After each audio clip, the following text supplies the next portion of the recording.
Hi hello friends, நாம் இன்னைக்கு பார்க்க போகிறது போகுமிடம் வெகு தூரம் இல்லை அப்படிங்கிற தமிழ் மூவி தான். இதில் நம்ம விமல், கருணாஸ், மேரி, அது போக ஆடுகளம் நரேன், தீபா, இன்னும் சிலர்லாம் நடிச்சிருக்காங்க.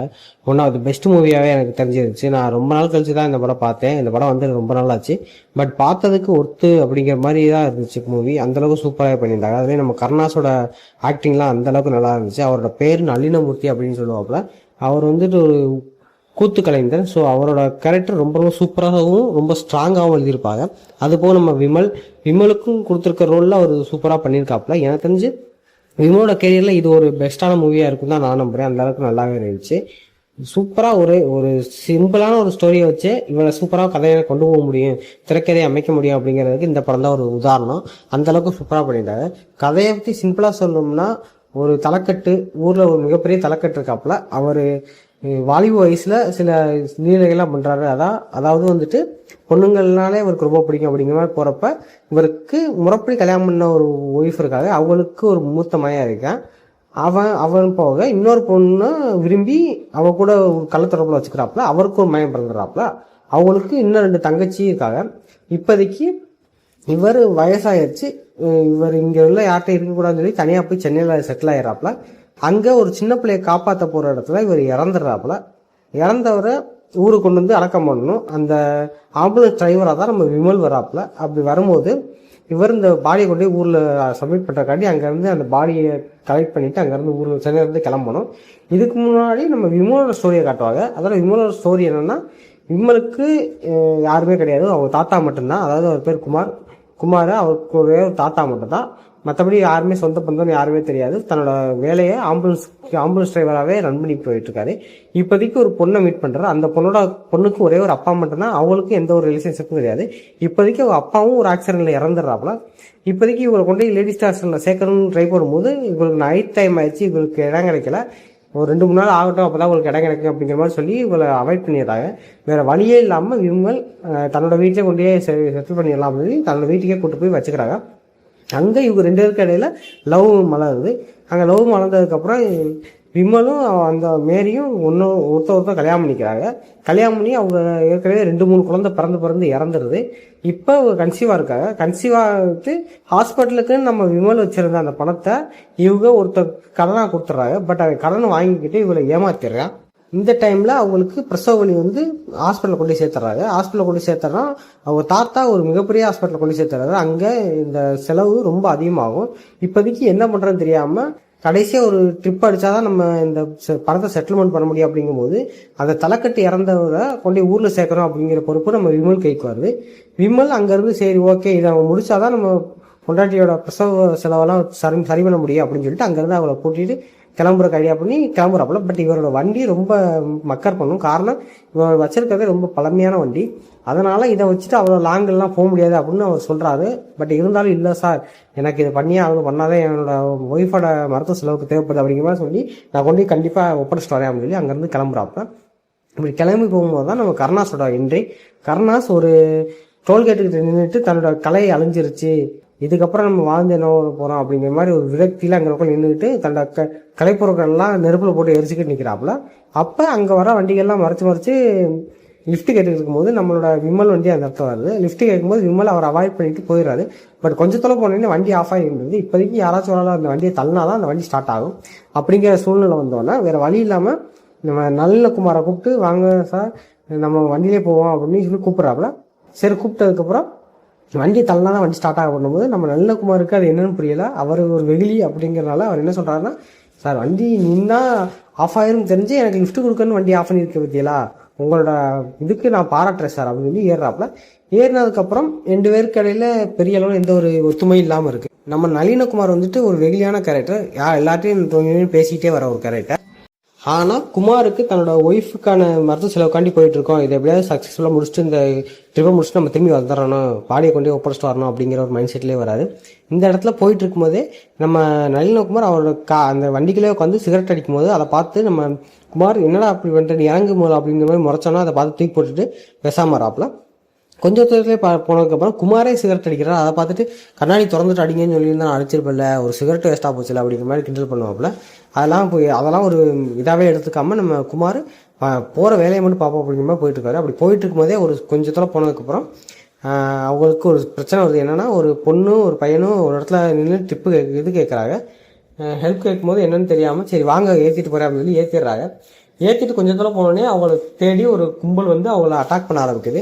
என்னென்னு அப்படி கேட்கும்போது தான் தன்னோட அப்பாவை வெட்டிட்டாங்க அப்படின்னு ஒரு இன்ஃபர்மேஷன் வருது. அதாவது அந்த பொண்ணை கூட்டிகிட்டு வந்த அந்த பையனோட அப்பாவை யாரை வெட்டிட்டாங்க அப்படின்போது, யார் வெட்டினா அப்படின்னு கேட்கும்போது தான் இந்த பொண்ணோட அப்பா தான் வெட்டிட்டாரு, நான் அந்த பொண்ணை கூட்டிகிட்டு ஓடி வந்துட்டேன் அப்படிங்கிற மாதிரி சொல்லுவாங்க. சொல்லிட்டு இருக்கும்போதே ஒரு 2 கார் வந்து இவங்களை மறைச்சி இவங்களை வெட்ட ஐடியா பண்ணுவாங்க. பட்டு ஒரு வழியாக நம்ம விமல் அங்கே இங்கே சுற்றி எப்படியோ அங்கே தப்பிச்சிட்டா தான் நினச்சி கூட்டிகிட்டு போயிடுவாப்புல. போனதுக்கப்புறம் தான் டக்குன்னு பார்த்தா ஒரு இடத்துல மாட்டிக்குவாங்க. மாட்டினதுக்கப்புறம் அவர் வண்டி ஸ்டார்ட் ஆகாமல் ஆஃப் ஆகிரும். அந்த இடத்துல நம்ம நல்ல குமார் இந்த பொண்ணையும் பையனையும் காப்பாற்றுறதுக்கு எவ்வளோ ட்ரை பண்ணுவார். பட் அவர் ஒரு ஜாலியான கேரக்டரு, அவரால் எந்த ஒரு சண்டை இதுவும் போட முடியாது. அப்போதைக்கு சொல்லுவார், எனக்கு தான் யாருமே இல்லை, உங்களுக்காக பொண்டாட்டி பிள்ளைன்னு இருக்கேன், நீங்கள் போங்க, நான் போய் அந்த உங்களை காப்பாற்றுறேன் அப்படின்னு சொல்லி அவங்கள போய் சண்டை போட்டு காப்பாற்ற போவார். அந்த இடத்துல பையனையும் பொண்ணையும் ரொம்ப அடித்து 2 பேர்த்துமே மண்ணெண்ணெய் ஊற்றி கொளுத்துறதுக்கு ஐடியா பண்ணிகிட்டு இருப்பாங்க. ஒரு வழியாக விமலுக்கு மைண்ட் மாதிரி சரி ஓகே நம்ம இவ்வளோ பண்ணிட்டோம் அதையும் பண்ணிடுவோம் அப்படின்னு சொல்லி போய் பொண்ணையும் பையனையும் காப்பாற்றி அவங்க 2த்தையும் கொண்டு போய் ஒரு இடத்துல ஒப்படைச்சிட்டு இதுக்கப்புறம் பத்திரமா இருங்க அப்படின்னு சொல்லிட்டு இங்கேருந்து கிளம்பி போயிடுவாங்க. பட் அவங்க 2 பேரும் சும்மா இருக்க மாட்டாங்க, மறுபடியும் உங்களை தேடி ஒரு இடத்துக்கு விரட்டிகிட்டே வந்துட்டு இருப்பாங்க. அப்போதைக்கு இவங்க 2 பேரும் சாப்பிட்றக்காண்டி வண்டியை நிப்பாட்டிட்டு என்ன பண்ணோம் அப்படிங்கும்போது நம்ம நல்ல குமார் ஒரு ஒயின்ஸாவை பார்த்துட்டு அதுக்குள்ள போய் தண்ணி அடிச்சுக்கிட்டு இருப்பாரு. இவர் பாடியை வேணுக்குள்ள வச்சுட்டு எங்கே வந்தவர் ஆளக்கானா அப்படின்னு சொல்லிட்டு தேடி அங்கே போகும்போது பார்த்தா ஒயின்ஷாப்பில் இருப்பார். அவர் ஒயின்ஷாப்பில் இருக்கும்போது டக்குன்னு 2 பேர் வந்துடுவாங்க. யாரான்னு பார்த்தா அந்த பொண்ணோட சொந்தக்காரங்க வந்து இவங்களை தேடி வந்துடுவாங்க. அந்த இடத்துல ஒயின்ஷாப்புக்குள்ளேயே 2 பேரும் சேர்ந்து ஒளிஞ்சிருந்துட்டு திரும்பி போய் வண்டி எடுக்க போகும்போது தான் தெரியுது வண்டியில் இருந்த பாடியை யாரும் எடுத்துகிட்டு போயிட்டாங்க அப்படின்னு. இந்த பாடிக்கு சொந்தமானவருக்கு ஒரு பெரிய பகை இருக்கும். அதாவது என்ன பகைன்னா, தனக்கு 2 பொண்டாட்டி இருக்குது. ஸோ 2 பொண்டாட்டி பையன்களும் ரொம்ப மூர்க்கமானவங்க. அதுலேயே 2வது பொண்டாட்டி, அதாவது வப்பாட்டியாக வச்சிருந்த ஒரு பொண்டாட்டியோட பையன் தன்னோட அப்பாவை தான் கொல்லி வைக்கணும், அப்போ தான் தனக்கு ஒரு அங்கீகாரம் கிடைக்கும் அப்படின்னு சொல்லிட்டு அவரோட பாடியை தனக்கு கீழே கொண்டு வரணும்னு நினைப்பாரு. அவர் தான் இந்த பாடியை சொந்த ஊருக்கு கொண்டு வர சொல்லி குமார்கிட்ட அந்த வண்டிகிட்ட காசை கொடுத்து கொண்டு வர சொன்னது. பட் இவரோட முறைப்படி கல்யாணம் பண்ணி பிறந்த பையன் வந்துட்டு அவன் கொண்டு போகிறான், எப்படி நம்ம அவன்கிட்ட சமாதானமாக பேசியாச்சும் நம்ம அந்த பாடியை கொண்டு வந்து எரிப்போம்னு சமாதானம் பேச போகும்போது தீபா அக்காவும் சரி அவரோட இன்னொரு அக்காவும் சரி யாருமே ஒத்துக்க மாட்டாங்க. ஸோ இப்போதைக்கு இந்த பாடி எங்களுக்கு தான் வேணும், அப்போ தான் எங்களுக்குன்னு ஒரு அங்கீகாரம் கிடைக்கும். சின்ன வயசுலேருந்து அவன் அப்பாட்டி பையன் சொல்லி எங்களை எவ்வளோ அசிங்கப்படுத்திருக்காங்க, இதுக்கப்புறம் நாங்கள் அதுக்கான பொறுப்பை ஏற்றுக்க மாட்டோம், அந்த பாடி எங்கள்கிட்ட தான் வரணும் அப்படிங்கிற மாதிரி மல்லு கட்டி இந்த பாடியை வாங்கி எரிக்கிறதுக்கு ஐடியா பண்ணுறாங்க. பட் இதுக்கடையில் மூத்த சம்சாரத்தோட பையன் என்ன பண்ணிடுறாரு, அந்த பாடியை நேக்காக எடுத்துகிட்டு அங்கேருந்து கிளம்பி வந்து எடுத்துகிட்டு வந்து அடக்கம் பண்ணி எல்லா காரியமும் பண்ணிடுறாரு. பட் இது தெரியாமல் அந்த பொண்ணு வீட்டு பசங்க தான் இந்த பாடி எடுத்துகிட்டு போயிட்டாங்கன்னு நினச்சிக்கிட்டு விமலும் நல்லகுமாரும் சேர்ந்து அவங்க வீட்டுக்கு போய் எவ்வளோ மண்டாடும் போது அவங்க வீட்டில் எல்லாரும் சேர்ந்து அவனை வெட்ட வந்துடுவாங்க. என்னொன்றுமோ அடிச்சுட்டு நாங்கள் ஒன்றும் அந்த பாடி எடுத்துகிட்டு வரலடா, நீங்கள் இங்கிட்ட போய் தொலைங்க, அந்த பொண்ணே இல்லைன்னு ஆகிப்போச்சு, உங்களை நாங்கள் அடித்து என்ன பண்ணப்பா அப்படின்னு சொல்லிட்டு அந்த பாடியை நாங்கள் எடுத்துகிட்டு வரல, வேற ஒருத்தங்க தான் எடுத்துகிட்டு போனாங்க, உங்களை வர வைக்கிறக்காண்டி நாங்கள் தான் எடுத்துகிட்டு வந்தோம் அப்படிங்கிற மாதிரி சொல்லி உங்களை மிரட்டணும், மற்றபடி அந்த பாடிக்கு எங்களுக்கு எந்த ஒரு சம்மந்தம் இல்லை அப்படிங்கிற மாதிரி சொல்லிடுவாங்க. இப்போதைக்கு விமலுக்கு என்ன பண்ணுறதுன்னு தெரியாது, ஏன்னா அந்த பாடி யாரும் எடுத்துகிட்டு போனாலும் தெரியாது. இன்றைக்கி சாயங்காலத்துக்குள்ளே அந்த பாடியை கொண்டு ஒப்படைக்கணும், இல்லைன்னா அவங்க எல்லாரும் சேர்ந்து இவனை கொண்டுருவாங்க அப்படிங்கிற மாதிரி ஒரு மைண்ட் செட் வந்துடும். அப்போ இதுக்கெல்லாம் நம்ம நல்லகுமாருக்கும் நல்லமூர்த்திக்கும் குமாருக்கு இடையில சண்டை வந்துடும். 2 பேருக்கு எல்லாம் சண்டை வந்து நம்ம குமார் கருணாஸ் கேரக்டரை அடித்து விரட்டி விட்டுருவாரு. கொஞ்சம் தூரம் போயிட்டு திரும்பி வந்து என்னால் தான் அந்த பிரச்சனை வந்துச்சு, என்னால் தான் பாடி காணாமல் போச்சு, நானே பாடியை கண்டுபிடிக்க ஐடியா பண்ணுறேன் அப்படிங்கிற மாதிரி சொல்லி என்னென்னோ பண்ணிடுவார். சரி என்ன பண்ணலாம் அப்படின்னும்போது ஒருத்தர்கிட்ட ஹெல்ப் கேட்பாங்க. அதாவது இவரோட பாஸ்கிட்ட, அதாவது நம்ம குமாரோட பாஸ்கிட்ட கேட்பா, சார் இந்த மாதிரி நான் பாடி கொண்டு வந்தேன், இந்த மாதிரி பாடி மிஸ் ஆகிடுச்சு பண்ணும்போது எத்தனையோ பேரை நான் பார்த்துருக்கேன், பட் உன்ன மாதிரி ஒரு அதிர்ஷ்டம் கிட்ட நான் பார்த்ததே இல்லைடா, இது எனக்கும் உனக்கும் எந்த சம்மந்தமும் இல்லை, நீ போய் பாடி ஒப்படைக்கலைன்னா அவன் எங்கேயோ உன்னை கொல்லாமல் விட மாட்டாங்க, அவ்வளோ கோவத்தில் இருக்காங்க அப்படின்னு சொல்லிடுவாப்புல. நம்ம குமாருக்கு இப்போதைக்கு என்ன பண்ணுறதுன்னு தெரியாது. அப்போதைக்கு நம்ம மதுரை ஜிஹெச்சில் ஒரு பாடி அனாதை பணம் இருக்குது, அதை எப்படியாச்சும் டேக் ஓவர் பண்ணி இதுதான் உங்கள் அப்பா பாடி அப்படின்னு சொல்லி கொண்டு அந்த ஊரில் ஒப்படைச்சிடலாம் அப்படிங்கிற மாதிரி பிளான் பண்ணி அங்குள்ள ஒருத்தங்கிட்ட பேசி சரி ஓகேன்னு அங்கேயும் போயிடுவாங்க. போனதுக்கப்புறம் அவன் பாடி ஸ்ப்ரே அந்த துண்டு எல்லாத்தையும் வாங்கிட்டு வாங்க, நான் எப்படியாச்சும் அந்த பாடியை வெளியேற்றி தரேன், நீங்கள் கொண்டு போயிருங்க அப்படிங்கிற மாதிரி சொல்லுவாங்க. பட் சொல்லி எல்லாம் பண்ண போகிற நேரத்தில் ஒரு பிரச்சனை ஆகி அந்த பாடியை வெளியே கொண்டு வர முடியாத சூழ்நிலை வந்துடும். வேறு வழி இல்லை, என்ன பண்ணுறது தெரியலையே, அந்த பாடி நம்ம எதிர்பார்த்த மாதிரி அந்த பாடியும் கிடைக்கல, என்ன பண்ணுறது தெரியாமல் நம்ம நல்ல மூர்த்தியும் குமாரும் சேர்ந்து என்னென்னமோ பண்ணி பார்ப்பாங்க. பட் கடைசியில் அந்த ஜிஹெச்சில் உள்ளவனும் கையை விரிச்சிருவாங்க, என்னால் ஒன்றும் பண்ண முடியாது, இன்றைக்கி வேணால் நாளைக்கு வேணால் ட்ரை பண்ணி பார்ப்போம், பட் நாளைக்கே அவனால் கொண்டு போக முடியாது, இன்றைக்கே கொண்டு போய் ஒப்படைச்சாகணும், இல்லைனா பெரிய பிரச்சனை ஆகி இவனால் திரும்பி போய் அவன் ஒய்ஃபையும் குழந்தையும் பார்க்க முடியாத ஒரு சூழ்நிலையோடு ஆயிரும், அந்த மாதிரி ஆயிரும் அப்படின்னு நினச்சிக்கிட்டு இருப்பான். இன்னொருத்தட்ட ஹெல்ப் கேட்கும்போது இன்றைக்கி வாங்க இந்த மாதிரி மயான கொலைக்கு வாங்க, அங்கே யாராவது பாடியை வச்சுட்டு போனோம்னா அந்த பாடியை நம்ம எடுத்துப்போம் அப்படிங்கிற மாதிரி சொல்லி வர சொல்லிடுவார். அப்படியே போனதுக்கப்புறம் அங்கே ஒருத்தவங்க கொண்டு போய் பாடியை புதைச்சிட்டு அங்கேருந்து கிளம்பி போயிடுவாங்க. நம்ம குமாரும் நளினமூர்த்தியும் போய் அதை நோண்டி எடுக்க போகும்போது அங்கே ஒருத்தன் தண்ணி அடிச்சுட்டு வந்து பார்த்துட்டு, ஏன்டா இது பணத்தோட பாடியில் உள்ள நகையெல்லாம் திருறக்கு ஐடியா பண்ணுறீங்களாடா அப்படிங்கிற மாதிரி சொல்லி பெரிய பிரச்சனையாக போகும்போது இவங்க ரெண்டு அங்கேருந்து எஸ்ஸானா போதும்பாலும் வண்டி எடுத்துகிட்டு ஓடி வந்துடுவாங்க. ஓடி வந்து ஒரு மரத்துக்கல்லில் உட்காந்து நம்ம குமார் அழுவான். அதாவது என்னென்னா, இதுக்கு முன்னாடியே 2-3 குழந்தை பிறந்து இறந்துருச்சு, இப்போதைக்கு இவளை நான் காப்பாற்றணும் தான் இந்த இதுக்கே வந்தேன், இப்போதைக்கு என்னால் அவளையும் காப்பாற்ற முடியாது, என்னையும் காப்பாற்றிக்க முடியாது, நான் எப்படியா சாக போகிறேன், சாகணும்னு முடிவு பண்ணிட்டேன் அப்படிங்கிற மாதிரி சொல்லி என்னென்னமோ பண்ணுவான். பட் நம்ம நளினமூர்த்தி இருங்க, என் சொந்தக்காரங்கள்ட்ட பேசி பார்க்குறேன் அப்படிங்கிற மாதிரி சொல்லி யார்கிட்ட பேசுகிற மாதிரி ஃபோன் பேசி, உங்களோட பிரச்சனை எல்லாம் முடிஞ்சு வச்சு வாங்க நம்ம போவோம், நீங்கள் வண்டி எடுங்க, நான் உங்களுக்கு ஒரு பாடியை அரேஞ்ச் பண்ணி தரேன் அப்படின்னு சொல்லிடுறாரு. சரின்னு இவங்க எல்லோரும் வண்டி எடுத்துகிட்டு அங்கேருந்து கிளம்பி போவாங்க. போயிட்டே இருக்கும், சார் இவ்வளோ மெதுவாக போனீங்கன்னா நீங்கள் போய் நம்ம போக வேண்டிய இடத்துக்கு சீக்கிரம் போக முடியாது சார், வேகமாக போங்க சார் அப்படின்னு சொல்லுவார். வேகமாக போங்கன்னு சொன்னோன்னா, இதுக்கு முன்னாடியே நம்ம கருணாஸ் எவ்வளோ விஷயங்களில் விமலுக்கு ஹெல்ப் பண்ணுற மாதிரியும் அவர் கூடயே வர மாதிரி இருக்கும்போது அவங்களுக்குள்ளே ஃபஸ்ட்டு படத்தோட ஸ்டார்டிங்கில் இருக்க இதை விட வர அவர் ரெண்டுத்துக்குள்ளேயும் ஒரு அண்ணன் தம்பி பாண்டிங் ஆயிரும். இப்போதைக்கு உங்களுக்கு நான் ஹெல்ப் பண்ணாமல் சாக மாட்டேன், எனக்கு என்ன பிள்ளையா குட்டியா அம்மாவா வேறு யாருமே எனக்கு கிடையாது, நான் செத்தா கூட இது இல்லை, நீங்கள் ஏங்க கலப்புறையா, வாங்க உங்களுக்கு நான் தேவைங்கிற பாடியை கொண்டு கொடுக்குறேன் அப்படின்னு சொல்லி கூட்டிகிட்டு போயிடுவார்.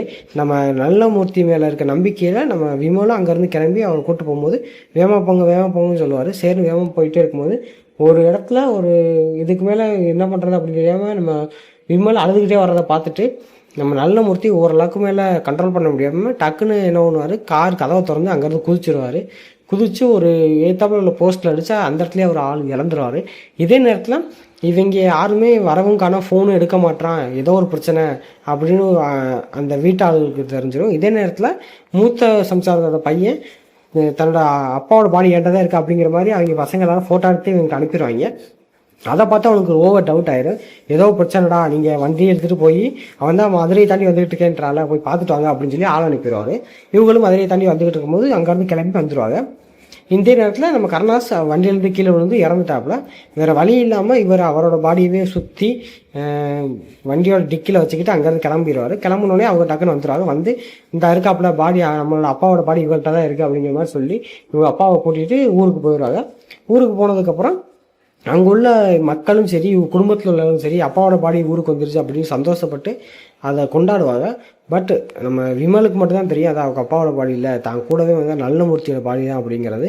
அவன் ரொம்ப வருத்தத்தில் வேறு இதுக்கு மேலே என்னால் ஒன்றுமே பண்ண முடியாது, என் பொண்டாட்டி பிள்ளையை நான் காப்பாற்றுறதுக்கு நீங்கள் என் உயிரே விட்டுருக்கீங்க, உங்களோட இது ஆத்மா சாந்தி இடம் அப்படின்னு சொல்லிட்டு அவரோட பாடி முன்னாடியே ஆடிட்டு அங்கேருந்து கிளம்பி வந்து தன்னோட பிள்ளையும் கொண்டாடி பணத்தை கொடுத்து காப்பாற்றுற மாதிரி படம் எண்டிங் முடியும். இதில் நம்ம நளினமூர்த்தியாக அந்த கருணாஸோட ஆக்டிங்கும் சரி அவரோட டைலாக்ஸும் சரி ஒவ்வொன்றும் சூப்பராக இருக்கும். ஸோ படத்தை பார்க்காத கண்டிப்பாக அந்த படத்தை செக் பண்ணி பாருங்கள். உங்களோட தாட்ஸ் என்னங்கிறத கீழே கமெண்ட் பண்ணுங்கள். இந்த வீடியோ பிடிச்சிருக்கா லைக் பண்ணுங்கள், சப்ஸ்கிரைப் பண்ணிக்கோங்க. அடுத்தடுத்த வீடியோவில் பார்க்கலாம். பாய்.